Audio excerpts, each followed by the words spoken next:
प्रधानमंत्री श्री नरेंद्र मोदी जी जब यूपीए की सरकार थी, जब किसी पैकेज की घोषणा की जाती थी, तब उनका एक भाषण है, वो भाषण आज बिल्कुल सही बैठता है। उसे सुनिएगा, आप इसे गूगल पे भी ढूंढ सकते हैं। बहुत पुराने वीडियो, आजकल डिजिटल इंडिया का ज़माना है तो लोग पुराने वीडियो लाकर इशारा करते हैं उल्लू नो उल्लू बनाएगा। तो इसी तरह ये भी एक वीडियो है जो हमें ये बताता है कि प्रधानमंत्री जी चाहकर भी हमें उल्लू नहीं बना सकते हैं। उन्होंने जो कहा था वो वीडियो मैं आपसे शेयर कर रही हूँ, आप इसको एक बार देखिए, फिर मैं अपनी बात को रखूंगी आप के बीच में।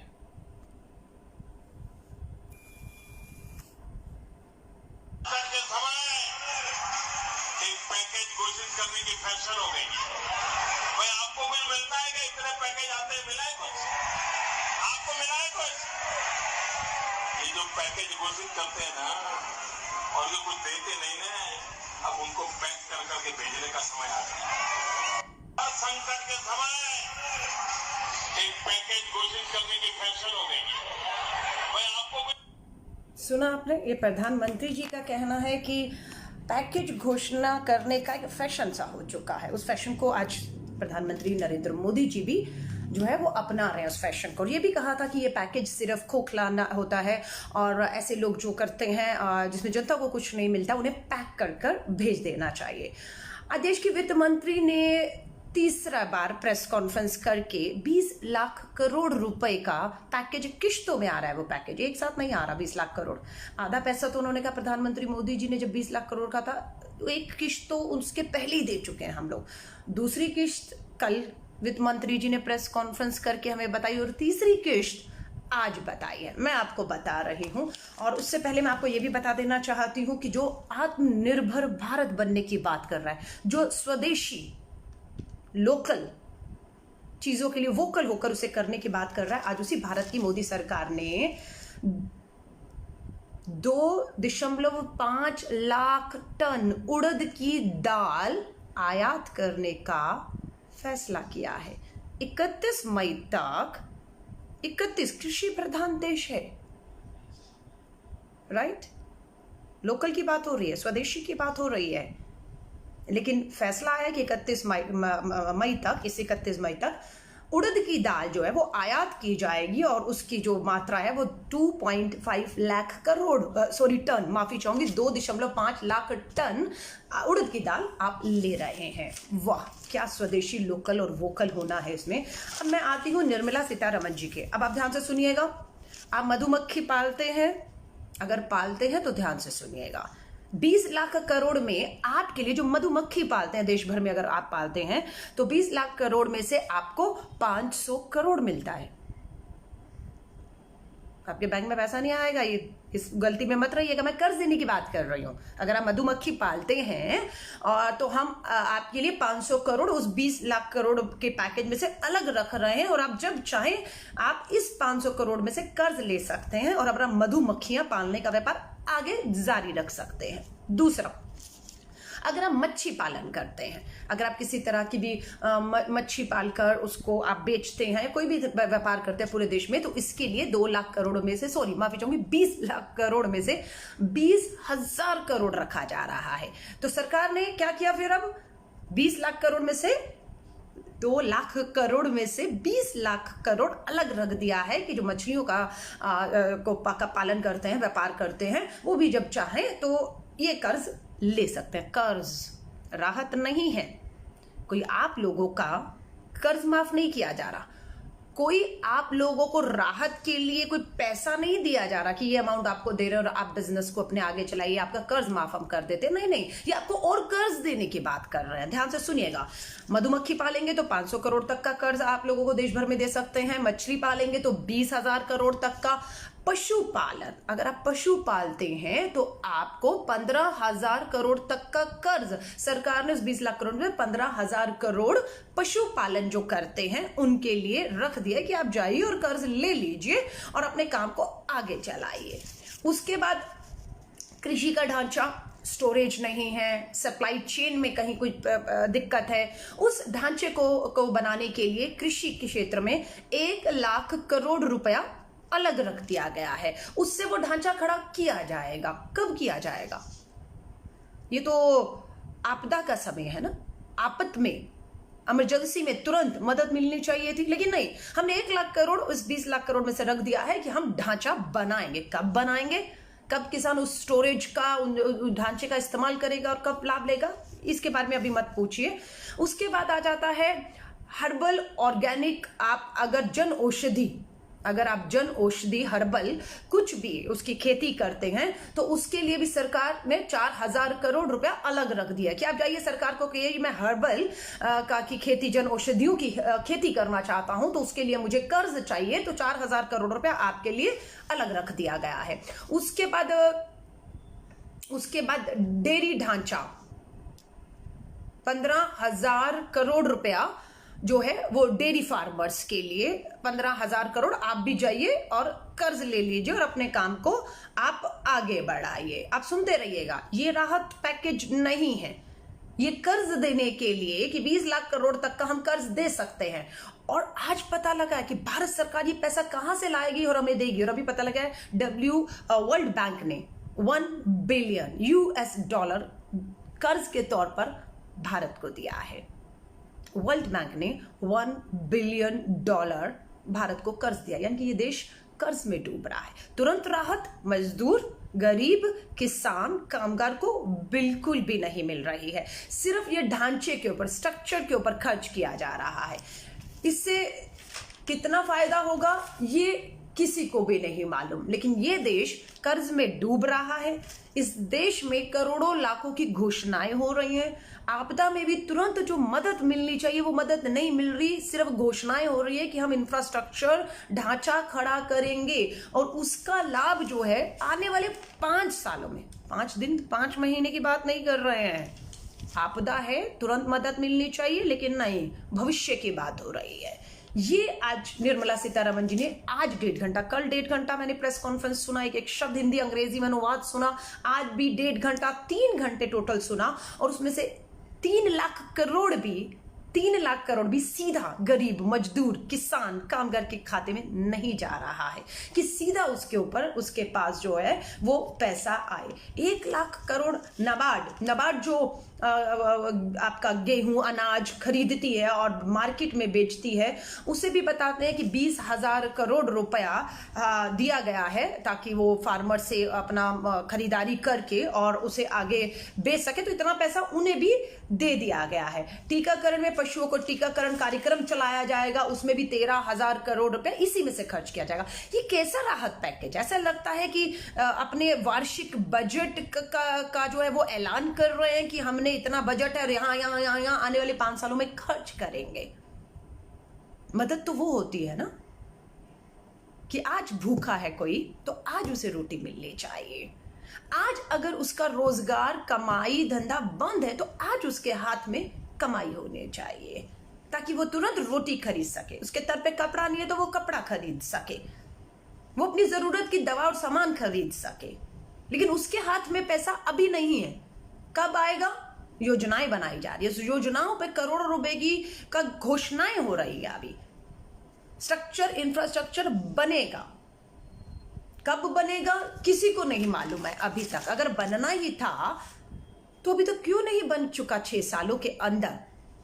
जो अभी भी जो है बात की जा रही है, कानून बदलने की बात करिए। 1955 का जो आवश्यक वस्तु अधिनियम था, कानून था, उसे बदलने की बात करिए। कानून बदलने से अगर कुछ होता है 1955 के, तो इतनी देर क्यों लगाई? पहले कानून बदल देने थे, परिभाषाएं बदल देनी थी। परिभाषाओं को बदला जा रहा है। कुटीर, लघु जो हमारे छोटे उद्योग है उनकी भाषाओं को बदला जा रहा है। तो मैं मोटा आपसे ये कहना चाहती हूं, राहुल गांधी जी का सुझाव लगता है देकर गलती कर दी उन्होंने, क्योंकि भाजपा के ही कुछ नेता कह रहे हैं राहुल गांधी जी का सुझाव तो अच्छा था, पर दिक्कत यह है कि वो दिया राहुल गांधी जी ने था, वो देश के प्रधानमंत्री नरेंद्र मोदी जी को भी कतई मंजूर नहीं हो सकता है। अगर वो सुझाव राहुल गांधी जी कांग्रेस की तरफ से ना आया होता तो शायद देश के प्रधानमंत्री उस सुझाव को लागू कर देते। वो सुझाव क्या था? वो सुझाव मात्र ये था कि लगभग 14 करोड़ के करीब गरीबी रेखा से नीचे के जो लोग हैं, जो भुखमरी के शिकार होने की कगार पर हैं, उनके जनधन खातों में देश के प्रधानमंत्री जी से सुझाव दिया था कि अगर आप 7,500 रुपया एक महीने के लिए डाल दें तो वो भुखमरी से नहीं मरेंगे। उनके लिए रोजगार को पटरियों पर लाना, छोटे बड़े उद्योग जो इकाइयां बंद पड़ी हैं उससे दोबारा चालू करना, उसमें जो समय लगेगा तब तक वो अपने आप को जिंदा रख पाएंगे। लेकिन वो घोषणा नहीं कर रहे। कल भाजपा के प्रवक्ता को मैंने सुना टीवी पर, उसने ये कहा, अरे राहुल गांधी तो कह रहे थे कि हर गरीब के खाते में 7,500 डाल दो तो कुल बनेगा 65,000 करोड़। अरे देश के प्रधानमंत्री ने तो उससे कहीं आगे बढ़कर 20 लाख करोड़ का पैकेज घोषित कर दिया। बिल्कुल ठीक कह रहे हैं। राहुल गांधी जी ने सिर्फ 14 करोड़ गरीबी रेखा से नीचे मनरेगा में मजदूर के खातों में 7,500 प्रत्येक के खाते में डालने की बात की थी, सही बात की थी, और जिसका लगभग 65,000 करोड़ बनता था। लेकिन 20 लाख करोड़ क्या प्रधानमंत्री जी, 40 लाख करोड़ भी आप घोषित कर दें, दुख की बात है उस 20 और उस 40 या उस 80 लाख करोड़ में भी गरीबों के इस 65,000 करोड़ की कोई जगह नहीं है, कोई जगह नहीं है।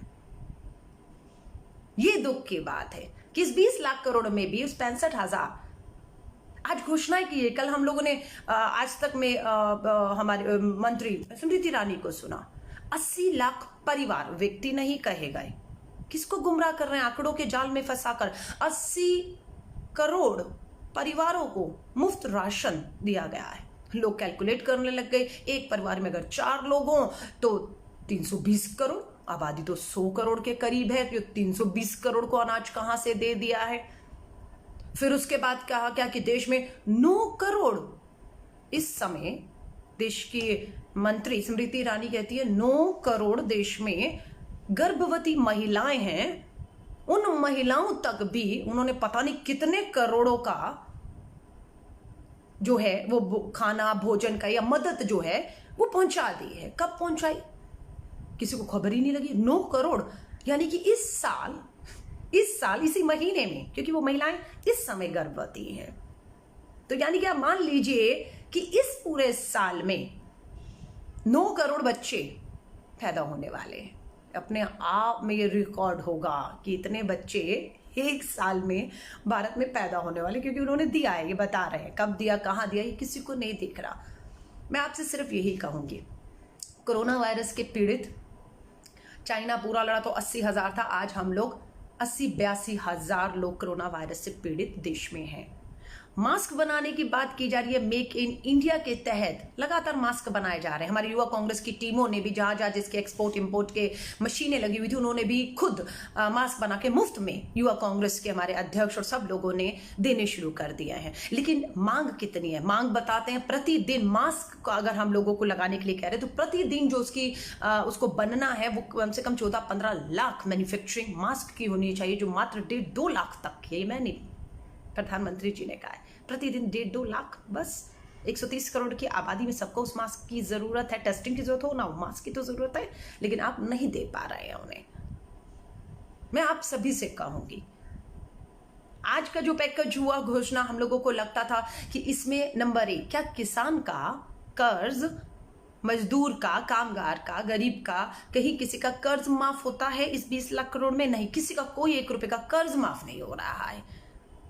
नंबर 2, क्या आपने जो पूरे विश्व में पेट्रोल डीजल के दाम सबसे कम है और सबसे ज्यादा उस पे आप अपना टैक्स ले रहे हैं, क्या उसको आपने कम करके कुछ राहत देने की कोशिश की? नहीं, बिल्कुल भी नहीं दी। क्या आपने इनके खातों में कुछ पैसा डाला है इस 20 लाख करोड़ में से? कहते हैं किसानों को 6,000 पहले देने का वायदा हुआ था और 2,000 अब देने का वायदा हुआ है साल में, महीने का नहीं है, ध्यान रखिएगा इसको। 1 टाइम 2,000 दिया है और 6,000 सालाना की बात हो रही है, महीने की बात नहीं है। गुजारा करके दिखाइए। तो मैं आप सबसे कह रही हूं, ये 20 लाख करोड़ का जो पैकेज है वो पैकेज कर्ज के लिए 20 लाख करोड़ का पैकेज लाया गया है कि 20 लाख करोड़ तक के कर्ज आप ले सकते हैं और उसमें से अधिकतर पैसा खुद आज वित्त मंत्री निर्मला सीतारमण जी ने कहा है कि हम इंफ्रास्ट्रक्चर खड़ा करने के लिए खर्च करने वाले हैं। वो स्टोरेज बनाएंगे, बड़े बड़े कोल्ड स्टोरेज जिसमें अनाज रखा जाएगा, वो मूलभूत ढांचा बनाएंगे, वो पता नहीं क्या क्या टीकाकरण में, पशुओं के टीके में पैसा खर्च करेंगे, वो सरकार खुद ही खर्च करेगी 20 लाख करोड़ में, इसमें से आपके पास कुछ नहीं आएगा। और अभी तो वित्त मंत्री जो पूर्व हमारे पी चिदम्बरम जी सब रहे हैं, उन्होंने खुद बताया है कि मनरेगा के जो हमारे कामगार हैं, मजदूर हैं, किसी के खातों में कोई ऐसी मदद नहीं जा रही है। मैं आज फिर हाथ जोड़कर कहूंगी, राजनीति से ऊपर उठ जाइए, भूल जाइए कि ये सुझाव जो है 7,500 हर एक के बैंक खातों में सीधा पैसा जमा करना और 1 महीना आप अपनी व्यवस्था को ठीक करने में लगाइएगा, ये 65,000 करोड़, उसके बाद आप अपनी व्यवस्था को ठीक करिएगा। आपने स्मॉल कुटीर उद्योगों में जिसको पैसा चाहिए था कि मैं कर्ज में हूं, मेरा काम धंधा बंद हो गया है, मुझे दोबारा शुरू करना है, कल छोटे कुटीर छोटे मध्यम उद्योगों को पैसा देने की 3 लाख करोड़ की बात हुई, वो कहते जाओ और बैंक से कर्ज ले लो। वो ये सोच रहा है कि मैं जाऊंगा कर्ज लूंगा, पहले ही कर्ज में हूं और जाऊंगा और कर्ज लूंगा, लगाऊंगा, काम करने वाले मेरे पास है नहीं है। कर्ज कौन चुकाएगा? कर्ज तो उसी को चुकाना है, आज नहीं तो कल। इसलिए वो नहीं जा रहा है।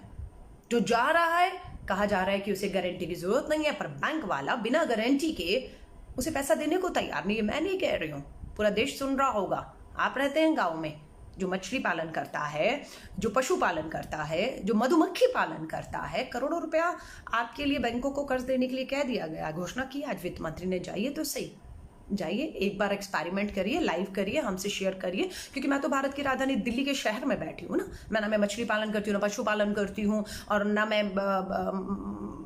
मधुमक्खी पालन करती हूँ। लेकिन जो लोग करते हैं, एक बार जाकर तो देखिए, जाकर देखिए कि क्या सच में गरीब को राहत मिल रही है या नहीं मिल रही। जो पैसे की 20 लाख करोड़ की घोषणा की है कि आप जाइए बिना गारंटी के उस कर्ज को लीजिए और अपना काम खड़ा कीजिए, आप कर पा रहे हैं? नहीं कर पा रहे हैं।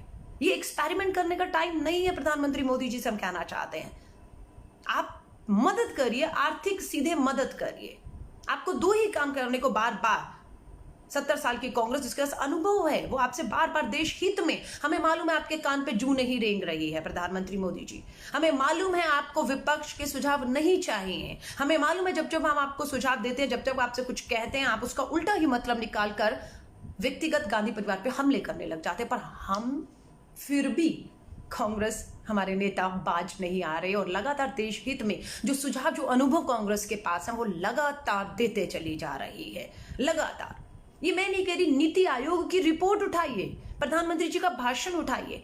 खुद उन्होंने फर्स्ट लॉकडाउन में कहा था कि 15 मई के बाद एक भी कोरोना वायरस का पीड़ित इस देश में नहीं रहेगा। 3rd लॉकडाउन खत्म हो रहा है, 4th लॉकडाउन शुरू हो रहा है, 15 मई आ गया है और रोजाना मात्र दिल्ली, भारत की राजधानी दिल्ली में ही 400 से ऊपर कोरोना वायरस पीड़ित पाए जा रहे हैं और पूरे राज्य में पाए जा रहे हैं। यानी कि नीति आयोग की जो रिपोर्ट थी वो झूठी निकली, प्रधानमंत्री जी का जो दावा था वो खत्म हो गया।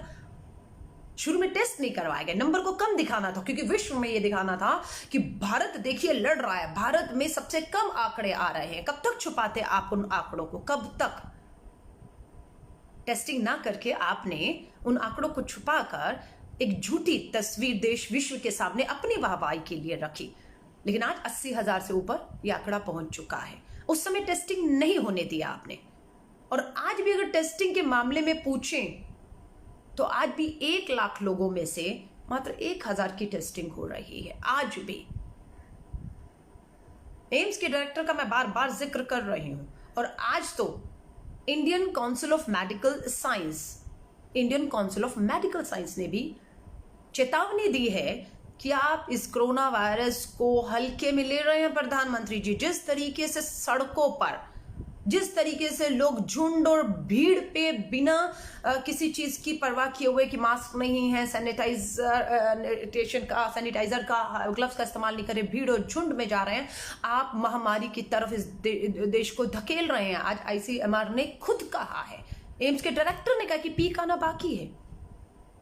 बहुत लोग सुन रहे हैं। मैं आप सभी से कहूंगी, अपने परिवार, अपने आसपास, अपने दोस्त, अपने पड़ोसी को जागरूक करिए। मत निकलिए अभी भी, जब तक बहुत मजबूरी ना हो घर से मत निकलिएगा। झुंड और भीड़ में बिल्कुल मत जाइएगा। मजबूरी में भी जाएं, अपने हाथों को लगातार धोते रहें, मास्क का इस्तेमाल करें, ग्लव्स का इस्तेमाल करें, और बिल्कुल अपना अपना बचाव आपके हाथ में है। मौत के आंकड़ों से भी खिलवाड़ किया जा रहा है। दिल्ली की सरकार, अरविंद केजरीवाल, शर्म आती है। मौत के आंकड़े छुपा गए, नहीं बता रहे मौत के आंकड़े। लेकिन मैंने इससे पहले वाला लाइव अगर आप देखेंगे, दैनिक भास्कर की अखबार ने शमशान घाट में जाकर रजिस्टर चेक किए, वहां से पता लगा कि दिल्ली की सरकार जो 70 मौतें बता रही थी, वो मौतें 350-400 पार कर चुकी थी। और फिर कहा गया, अरे अरे अरे अरे, मेरे लाइव के बाद मुझे पता लगा कि मुख्यमंत्री अरविंद केजरीवाल जी ने प्रेस कॉन्फ्रेंस करके कहा, नहीं नहीं, हमें तो आंकड़े पीछे से नहीं आ रहे हैं, इसलिए हमें ऐसा लगा कि इतनी मौतें हुई, इसलिए हमने उतनी बता दी। आपको 350 मौतें 70 लगी, लेकिन आपको 350 मौतें 500 मौतें क्यों नहीं लग रही थी? आप समझ रहे हैं? तो छुपाया जा रहा है आपसे। क्यों छुपाया जा रहा है? क्योंकि सरकारों के ऊपर उंगली उठती है। दारू के ठेके खोल दिए गए, भीड़ लगा दी गई। आज भी मैं एक और चीज कह रही हूं, पीयूष गोयल हमारे देश के रेल मंत्री हैं, झूठ बोला उन्होंने, शर्म आनी चाहिए आपको। ये तो अच्छी बात है, राजस्थान के कांग्रेस के मुख्यमंत्री सोए नहीं थे, उन्होंने रात को ट्वीट किया, पीयूष गोयल जी ने रात को ट्वीट किया, सोचा सो गए होंगे सब लोग, झूठ बोल के मैं सो जाता हूं और झूठ सुबह तक पूरा फैल जाएगा और लोग उसको सच मान लेंगे। पीयूष गोयल जी ने कहा कि राजस्थान की सरकार और दूसरी सरकारों के नाम लिए हम उनको कह रहे हैं कि आप हमसे ट्रेनें लीजिए और ट्रेनों से जो मजदूर हैं उन्हें अपने घरों पे भेजिए, लेकिन वो ट्रेन लेने से मना कर रहे हैं। अशोक गहलोत जी जाग रहे थे क्योंकि वो जनता की सेवा में लगे हुए हैं। तुरंत पीयूष गोयल का ट्वीट देखा और उनको दोबारा जवाब पलट कर दिया, पीयूष गोयल जी मैं जाग रहा हूं और आपने जो ट्वीट किया है कि राज्य सरकारें मजदूरों को उनके राज्य तक पहुंचाने के लिए ट्रेन लेने से इंकार कर रही हैं, आप झूठ बोल रहे हैं। हमारे पास आपकी तरफ से ऐसी कोई रिक्वेस्ट आई ही नहीं है कि आप हमें ट्रेनें देना चाह रहे हैं। उल्टा राजस्थान, छत्तीसगढ़, पौंडीचेरी, पंजाब की सरकारों ने लिखित में आपसे निवेदन किया हुआ है कि आप हमें ट्रेनें दें, लेकिन आप आनाकानी कर रहे हैं। आप क्यों आनाकानी कर रहे हैं? ये कर्नाटका में हमारे सामने आया, क्योंकि कर्नाटका में जब मजदूर भूख से बेरोजगार होकर अपने गांव के अपने घर की तरफ जा रहा था, तो कर्नाटका की भाजपा की सरकार ने क्या किया? बिल्डर लॉबी, बड़े बड़े प्रोजेक्ट चल रहे हैं, बिल्डर लॉबी के दबाव में आ गई। उन्होंने कहा अगर कर्नाटका सरकार आप इनको सुविधाएं देकर यूं भेज देंगे अपने गृह राज्य वापस, तो ये प्रोजेक्ट कैसे पूरे होंगे? ये बिल्डर लॉबी चुनावी चंदा देती है मोटा, ध्यान रखिएगा। कर्नाटका की भाजपा सरकार ने तुरंत बिल्डर लॉबी की बात को माना और ट्रेन जो थी, जो बसें वहां से चलनी थी, उसे रद्द करना शुरू कर दिया।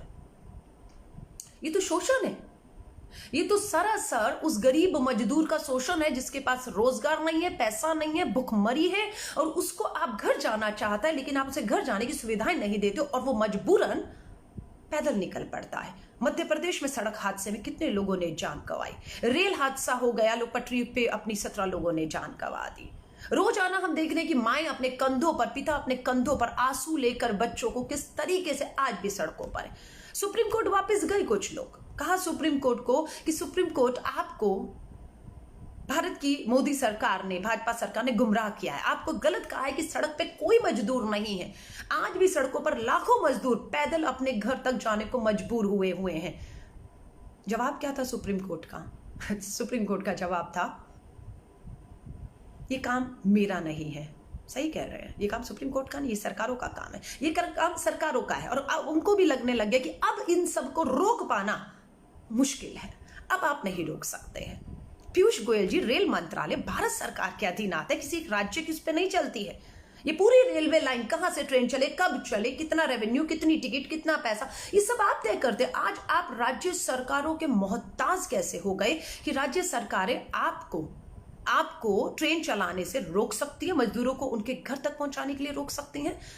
बेनकाब कर्नाटका की भाजपा की सरकार ने आपको भी किया और वो खुद भी हुए जब बिल्डर लॉबी के दबाव में आकर उन्होंने मजदूरों को उनके घर में जाने के लिए जो बसें और जो ट्रेनें चलानी शुरू की थी उसे रोक कर किया। दबाव बना देश का और मजबूर होकर आपको वहां पर ये सब करना पड़ा। अभी तो कह रहे 30 जून तक सारी ट्रेनें बुक भी हो गई हैं, वेटिंग लिस्ट जा रही है, अब कोई बुकिंग नहीं होगी। और कमाई भी बता रहे कि कितने करोड़ रुपया रेलवे को, कम से कम 40,000 करोड़ रुपया रेलवे को आ गया। कौन दे रहा है ये पैसा? क्या सरकार अपनी ही एक जेब से निकालकर दूसरी जेब में ये पैसा डाल रही है, या मजदूरों से वो पैसा आज भी लिया जा रहा है, जिसे फ्री टिकट कहा जा रहा है, निःशुल्क टिकट इस गरीब के लिए कहा जा रहा है? मुझे नहीं मालूम। दिल्ली प्रदेश कांग्रेस कमेटी के दफ्तर अभी चले जाइए, प्रदेश कांग्रेस के अध्यक्ष अनिल चौधरी अभी भी 7,000 लोगों की मजदूरों की लिस्ट उन्होंने बनाकर, जो हमारे कार्यालय में गरीब मजदूर आया था, उसे दिल्ली की केजरीवाल सरकार को दिया था कि ये अपने घर जाना चाहते हैं, इन्हें ट्रेन की टिकट की सुविधा दी जाए और इनका जो है टिकट का पैसा भरा जाए। मुझे नहीं मालूम है। आज दिल्ली प्रदेश कांग्रेस के अध्यक्ष अनिल चौधरी उन सभी मजदूरों को दिल्ली प्रदेश कांग्रेस कमेटी में घर वापस जाने की रेल की टिकट बांट रहे हैं। टिकट पे पैसा लिखा हुआ है, टिकट रेल ने जारी किया है, पैसा रेल ले रहा है। 40,000 करोड़ रुपया इस दौर में, आपदा के दौर में। ये 20 लाख करोड़ कहां से है? पेट्रोल डीजल निचोड़ लीजिए, 20 लाख करोड़। वाह, मोदी जी ने 20 लाख करोड़ दिया। ये नहीं पता है कि रेल की टिकट निःशुल्क नहीं है, 40,000 करोड़ आपने वहां से कमाया। पेट्रोल डीजल से करोड़ों रुपया आप टैक्स के तौर पर कमा रहे हैं। आप समझ रहे हैं?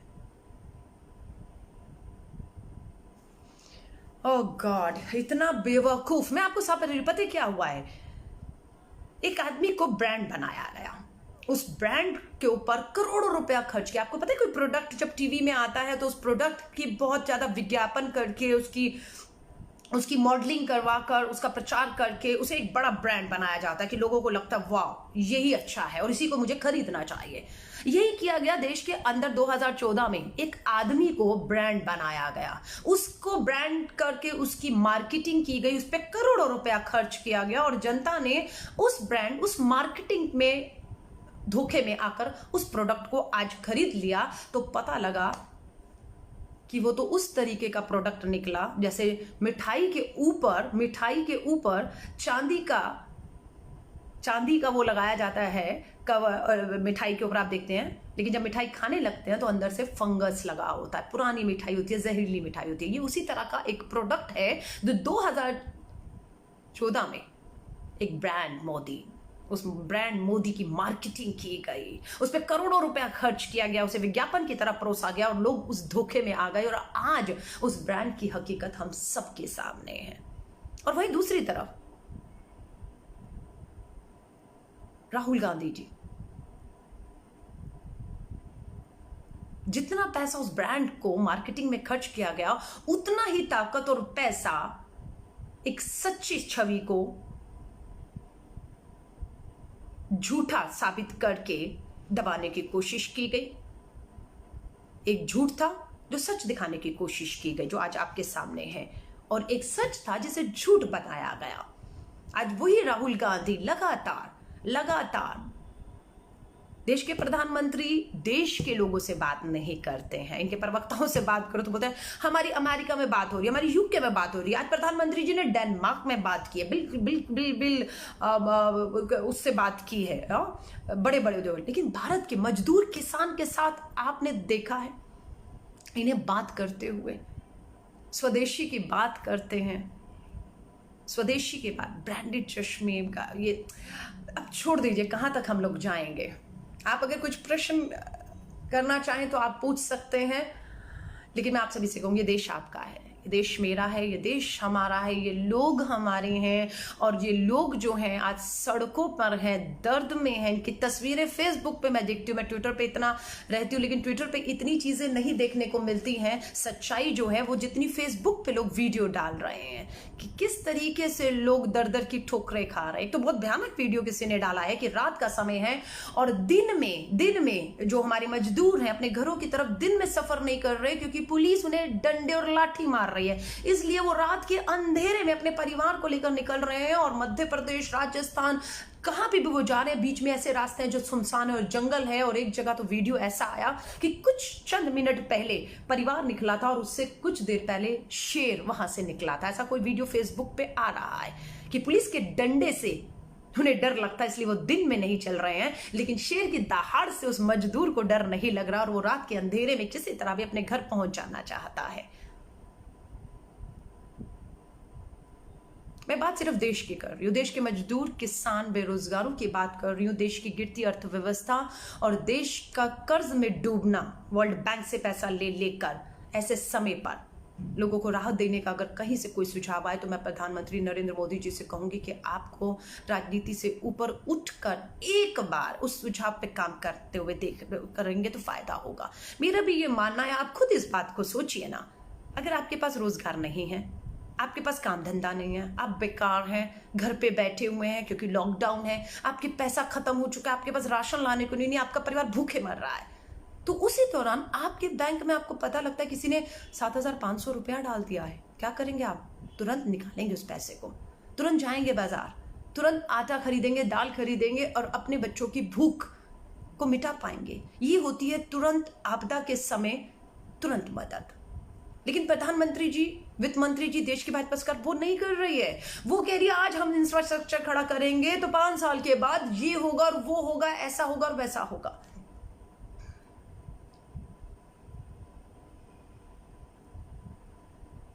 मैंने आपको पहले भी कहा था,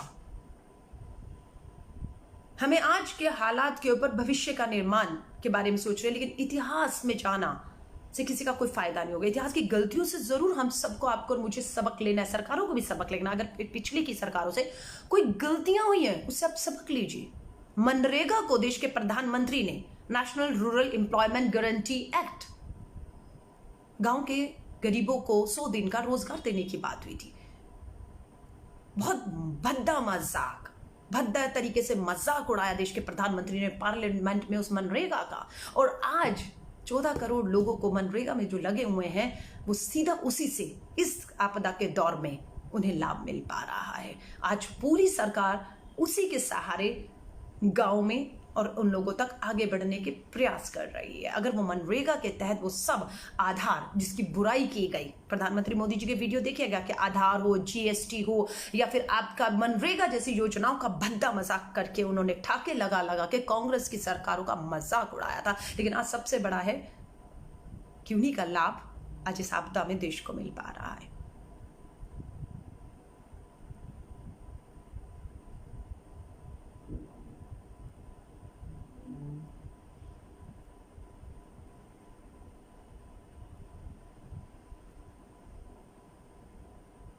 कुछ लोग अभी भी कुछ बकवास कर रहे हैं, लेकिन उनको शायद अपनी जिंदगी का, समय की कीमत नहीं मालूम है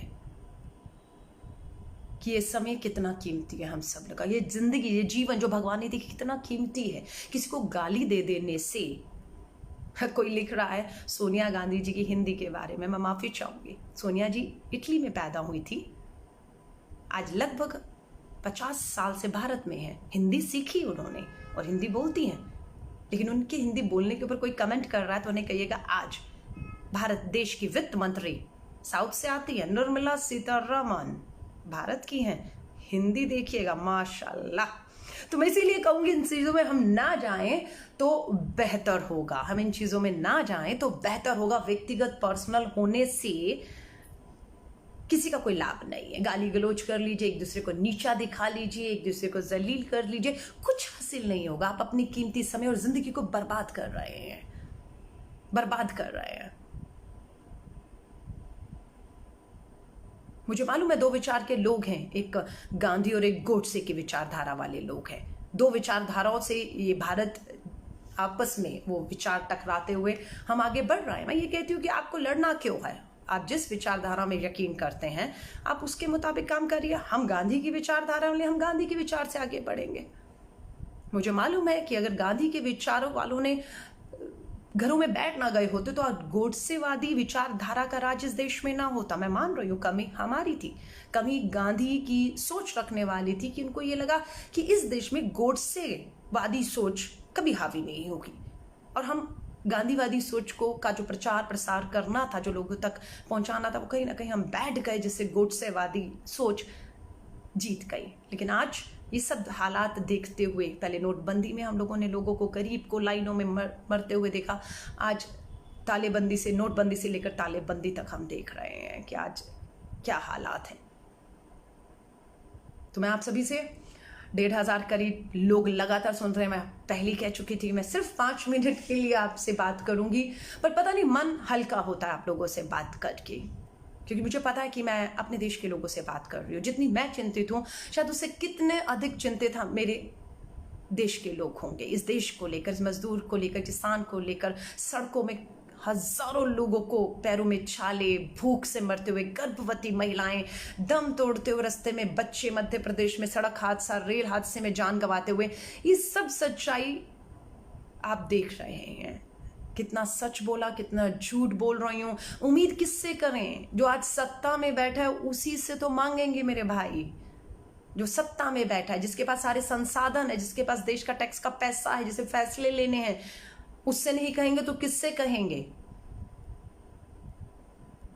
तो आप सभी से मैं विदा लेती हूं और फिर जाते जाते सिर्फ एक ही शब्द कहूंगी, खुद सुरक्षित रहिए, अपने परिवार को सुरक्षित रखिए, इस कोरोना वायरस को हल्के में मत लीजिए। अभी पीक आना बाकी है, ये आंकड़े बहुत बढ़ सकते हैं। अपने आप को सुरक्षित रखिए और अपने आसपास किसी गरीब, मजदूर, भूखे को देखें तो अपना खाना उसके साथ ज़रूर शेयर कर दीजिए। आपको बहुत सुकून मिलेगा और रात को बहुत अच्छी नींद भी आएगी, ये सोचकर कि मैंने अपना योगदान इस आपदा के समय में भी इस देश के लिए किया है। उससे बड़ा